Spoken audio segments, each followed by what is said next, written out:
Welcome to an Odyssey in Mixology. This is the last part of my segment on spicy cocktails, and in this video I'm going to go through 6 different spicy liqueurs to figure out which is the best and why. Enjoy.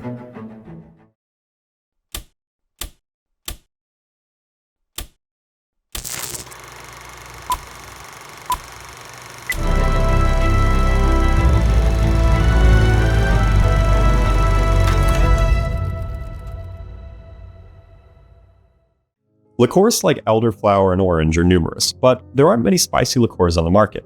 These are the most popular and accessible ones, but even then, chances are you might be seeing some of these bottles for the first time. It was so hard for me to grab these 6 that the Giffard bottle right here is actually their Ginger of the Andes liqueur, not their Piment d'Esplet, which is their chili liqueur. Luckily, I found a bar that stocked the Piment d'Esplet, so I bought a double, sneakily poured it into a flask so that I can have a full comparison.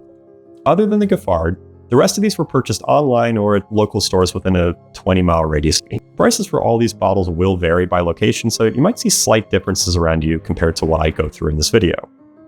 First up is the initial release from Ancho Reyes. This is a roasted Ancho chili liqueur that comes in at 80 proof and is usually around $33. It was first released in 2014 and over the next few years started to become very common in bars and liquor stores as the spicy cocktail trend started to take hold. Joining the chili liqueur is the second release from Ancho Reyes. This is a green poblano pepper liqueur that shares the same 80 proof and a similar price tag as the original. The Verde was released in 2017 and has become just as common as its slightly older sibling. It's supposed to bring a brighter, less roasted spicy flavor to a drink, so it does bring something completely new to the Ancho Reyes lineup. The final offering from Ancho Reyes is called Barrica. This is an aged version of the original chili liqueur. It shares many of the same roasted chili qualities, but the 2 years in ex-bourbon barrels is supposed to give this a more nuanced and smooth flavor. It has the same purpose as the others, but a higher price tag and a far more limited distribution. Now this bottle comes in at almost double the price of the other Ancho Reyes bottles. It's a somewhat limited release, but I was keeping my eye out for the drop and managed to get my hands on a bottle fairly easily. That might be different today, so if it's going for secondary market values, then hopefully this video helps you decide if it's worth it or not. Next up is the Giffard Piment d'Esplet liqueur. This is made from a French pepper of the same name, and like the others, it comes in at 80 proof. When you can find it, you should be able to buy it for $37, but even though it's produced by a massive company like Giffard, it's not nearly as common as the Ancho Reyes liqueurs, and I've never actually seen it in a liquor store before. The next spicy liqueur is a Pasilla chili liqueur from Alma Tepec. It's produced in Oaxaca and was first released in 2021. It's beautifully packaged, 80 proof, and fairly competitively priced at $38.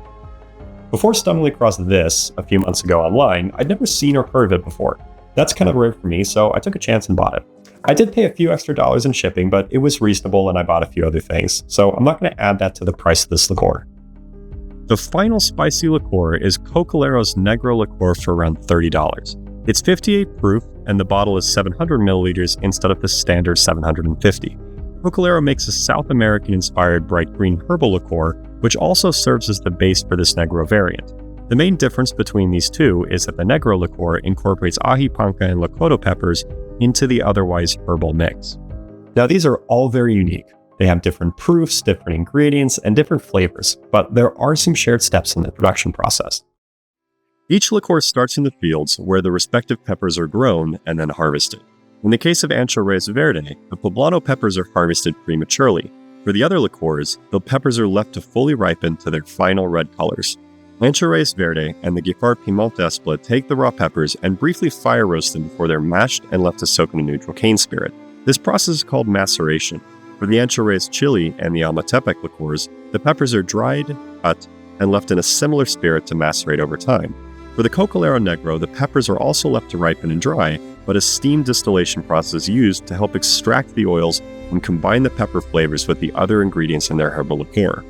After 6 months of maceration, the Ancho Reyes liqueurs are strained, filtered, mixed, and bottled. Some of the chili liqueur is diverted, and it gets stored in ex-bourbon barrels for an additional 2 years. This becomes the Ancho Reyes Barrica. The Alma Tepec liqueur is macerated for a year, and then it goes through a similar filtration and mixing process before being bottled. Finally, the Giffard liqueur is only left to macerate for 1 month before being combined with a sugarcane-based spirit prior to bottling. An age statement for the Cocalero isn't given, but based on the steam distillation process, I don't believe there is any maceration of the peppers or the liqueur. So before even tasting these, we can tell the production process is similar, but marked by some key differences, mostly in duration. In an ideal world, the maceration time directly correlates to the flavor intensity in the final liqueur. But there are some factors here. Each pepper's natural flavor, intensity, and spice will affect the quality of the maceration over a given amount of time. So let's see how these compare. So the Ancho Reyes chili liqueur is an orange-brown with some golden hues. The aroma's pretty intense. It's very dried, roasted chili pepper forward. There's not a lot of spice on the nose, even though I know it's there. There is a bit of kind of a root beer or cola syrupiness in the background, but it doesn't smell artificial. I think it might just be the byproduct from the peppers, and that's how my nose is interpreting it. So the taste is spicy and hot, and I would also go as far as to say that this is smooth. It's kind of hard to differentiate between the burn from the spice and the burn from the alcohol, but I think this comes from the peppers. I mean, this does go down easy if you can handle the spice attached to it. The peppers are obviously there front and center in the flavor profile, but there's also some earthiness here too. I'm kind of interpreting that as wood, but regardless of whether that comes from the peppers or during the maceration process, this is really nice. It's interesting, it's full-bodied, it's unique. It's a really good liqueur. The taste of the Ancho Reyes chili liqueur is potently flavored but still balanced. The heat isn't overpowering, and there is a nice amount of complexity here. This is approaching a sipper, but it's best used in a whiskey or añejo tequila-based cocktails, along with powerful flavors like coffee, chocolate, or those you get from Amaros. Overall, this bottle should really be a staple in all bars due to its quality and its price point. So on the nose, the Ancho Reyes Verde is bright green if you can assign a color to a smell, and it's definitely spicy. It's similar to if you cut a green bell pepper and a poblano, kind of sniff both at the same time. Visually, it's deep golden, and whilst it is a little bit viscous, it's not syrupy in the slightest. The taste does hint at some of the green bell pepper notes, but the poblano notes is much more forward. And the funny thing is, the flavor I get most out of this is a green salsa. It makes me want to have tortilla chips while I drink it. Whereas the Ancho Reyes chili is smooth, this tastes a bit wild. It's still refined and well balanced, but the spice is very forward and also a little sharper. Due to the heat and the sharpness, it's probably not something I would savor as a straight pour, but in the right cocktail, this creates some incredibly interesting and very unique bright green flavors. Like the chili version, this also deserves to be behind every bar top.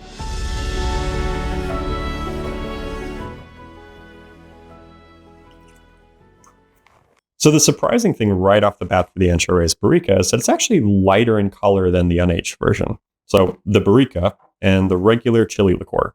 You can see the color difference there really well. Usually I would expect that for aged spirits and liqueurs, they get darker when they come out of the barrels, especially if those barrels are ex-bourbon barrels such as what's used here. I doubt they would have gone through a super heavy filtration process after barrel aging, so the only thing I can think of is that over the course of the 2 years, it actually upped in proof, and then they had to cut it back down to the 80 with a water. I don't know, that's kind of an interesting question, and it's something I didn't really notice until I actually had these both poured next to each other. It smells similar to the unaged version, but I kind of got a peppermint nose from this, which is weird. Maybe a bit more intentionally, I also got kind of horchata notes. There's a little bit of cinnamon there, maybe a bit of vanilla, caramel. You know, the wood flavor is still there, but I'd say it's maybe just a little bit less than the unaged version, which again is really weird if it's been sitting for 2 years in a barrel. So with all that being said, the combination of the vanilla and the cinnamon to an already pretty decent liqueur, it makes me want to sip this over the other two without a doubt. Now, the main problem I have with this is that for twice the price of the original, you're getting a product that is only very slightly better. If you are going to sip this, it might be worth it. But the vast majority of people would mix these kind of liqueurs, and frankly, the benefits of the barrel-aged version over the regular version would be completely lost in most cocktails. Now, I don't want to knock this any further because I've paid more for worse bottles, and I've paid more for bottles that I don't enjoy nearly as much. I think the price is probably fair for the amount of extra effort they put into it. I think it's a really cool idea for Ancho Reyes to do some of these more interesting experimentation bottles. And I think they've executed on this one specifically very well. The only reason I'm not singing the praises for the Barrica is that this is being compared directly to the regular chili version.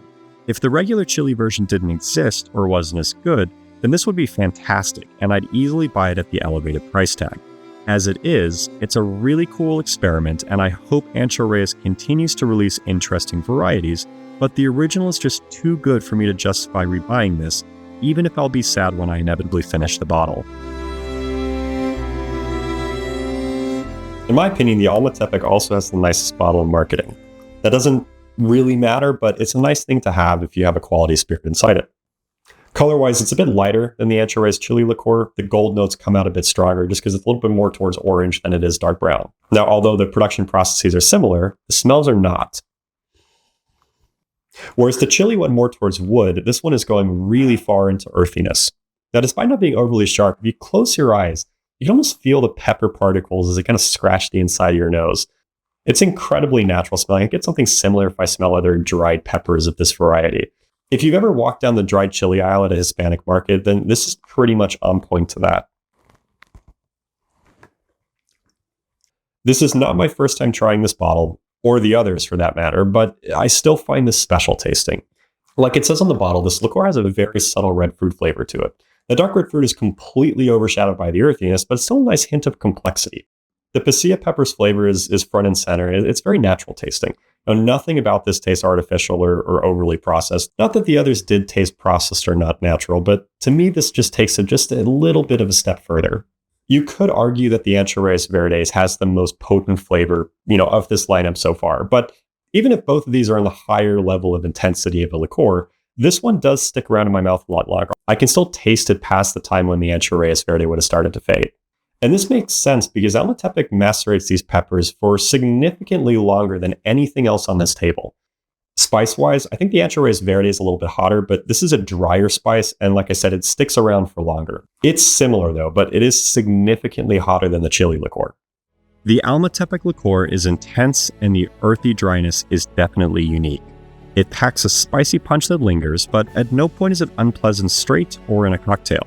If you're not used to spice, then I probably wouldn't start with the former, and that's completely fine because it's a really fantastic addition to a lot of classic and custom drinks.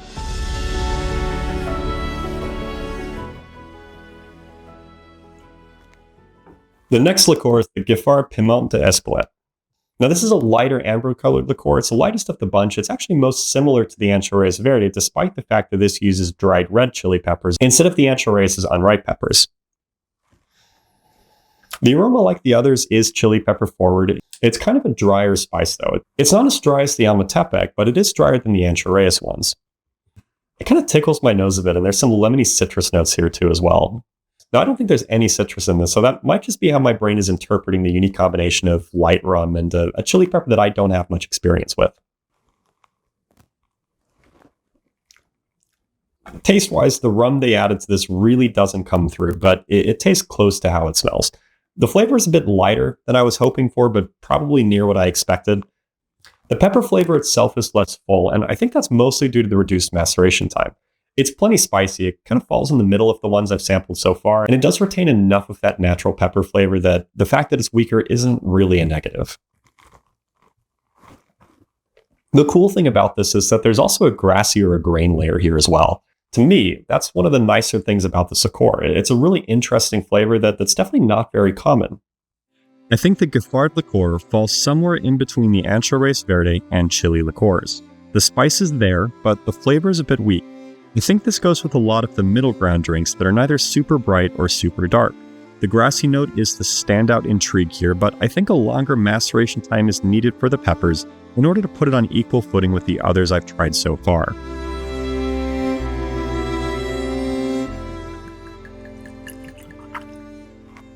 The color of the Cocalero Negro is kind of a dark reddish, kind of a purplish brown color. This color comes from the ají peppers that turn almost black during the drying process.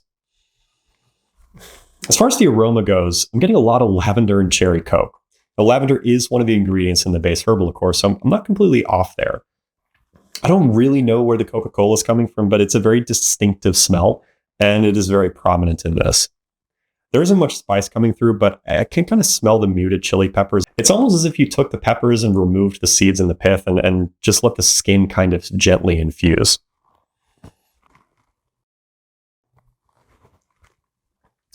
So with this being a spicy liqueur comparison, I'm focusing a little bit more on the heat than the other herbal qualities of this. Now, for a bottle with stylized chili peppers all over it and the word picante in bright red on the front, there is not a lot of spice here. There is compared to, say, Kahlua, but not when compared to any of the other spicy liqueurs in front of me. Now, I have had the regular version of the Cocalero herbal liqueur, and I do prefer this one. I think the chili peppers add just enough to make it a little bit more interesting. That being said, it's also getting a bit muddled. I'm getting too much of that syrupy Coca-Cola flavor, and with the spice being subtle, the peppers just kind of fade into the background. Herbal liqueurs are a bit hit or miss for me, and part of that is that the more unique flavors you add, the less they each stand out. That's not necessarily a bad thing, and there's definitely interesting flavors in the Cocalero Negro, but this doesn't commit itself to being a spicy liqueur, and neither does it come off as a fresh alpine or natural herbal liqueur either. It'll be a good liqueur to add some complexity in the background of a cocktail, but it doesn't stand up by itself. Now, the obvious thing to do at this point is to rank these liqueurs and wrap up the video. So that's exactly what I'm going to do, but one of my upcoming segments is all about infusions. And in that set of videos, I'm making my own version of a green and a dark chili liqueur. At the end of that video, I'm going to redo the ranking and see if I can bump a few of these liqueurs from their spots with my own. In 6th place, I'm putting the Cocalero Negro. It's not a good spicy liqueur, but it seems to be an okay herbal liqueur. When I do a herbal liqueur comparison, I'll bring it back and I think it will place a bit higher. In 5th place, I'm putting the Giffard Piment. It's a couple dollars more than the Ancho liqueurs, and you get a little less for it. It's still a good liqueur, but it's a bit flat when compared to the others. In 4th place, I'm putting the Ancho Barrica. Taste-wise, I would put this in the 3rd spot, but for the price, I can buy 2 of pretty much anything else on this list. This is a special bottle for special occasions, but there are a few instances where I'd use it over the regular chili liqueur in a cocktail. I do really enjoy sipping this though. In 3rd place, I'm putting the original Ancho Reyes chili liqueur.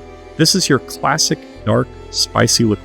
It's common, well-priced, and whilst I do prefer the taste of the Barrica, this bottle is the easiest way for you to really start experimenting with darker spice flavors in your cocktails. In 2nd place, I'm putting the Ancho Reyes Verde liqueur. I think they made something more unique here than the original release. There aren't any direct comparison liqueurs, and it's equally as common as the original. Considering the bright and vibrant spice that incorporates diverse flavors like bell pepper and green salsa, this is absolutely worth the price point. I have to give first place to Alma Tepec's Pasilla chili liqueur for sheer potency and flavor. I haven't seen it in stores, but it's available through their website. Price-wise, it's a few dollars more than the Ancho Reyes, and if you're buying online, then you can expect to pay a bit more with shipping. It's still worth it though. I started making cocktails with this about a month ago, and the heavy earthiness, subtle dark fruit, and the obvious chili flavor go with a really diverse set of ingredients. I think it's best suited as the primary flavor in a cocktail, but in lower quantities it can still be tamed to support the other ingredients. I've been making cocktails for quite a while now, and I'm on my 2nd bottle of the Ancho Reyes chili liqueur and my 3rd bottle of the Ancho Reyes Verde. They're here to stay, but over the last month, the Alma Tepec Pasilla chili liqueur has started to sneak its way into more and more of my cocktails. I get more enjoyment out of making cocktails than I do drinking them, so quite a few end up in the sink and as a note in my spreadsheet. I can honestly say that I've never dumped out a cocktail that I've used Alma Tepec in. On the flip side, I don't think I'll buy a bottle of the Giffard liqueur anytime soon, and whilst I will hold on to the Cocalero Negro, it's going to have to do really good in a similar video on herbal liqueur comparisons in order to justify me keeping it afterwards. I hope you enjoyed this liqueur comparison and the larger segment on spicy cocktails. The next 2 videos will be standalone, but the segment after those will focus on how to use ginger in a cocktail. If you care to, then feel free to subscribe. As always, thanks for watching.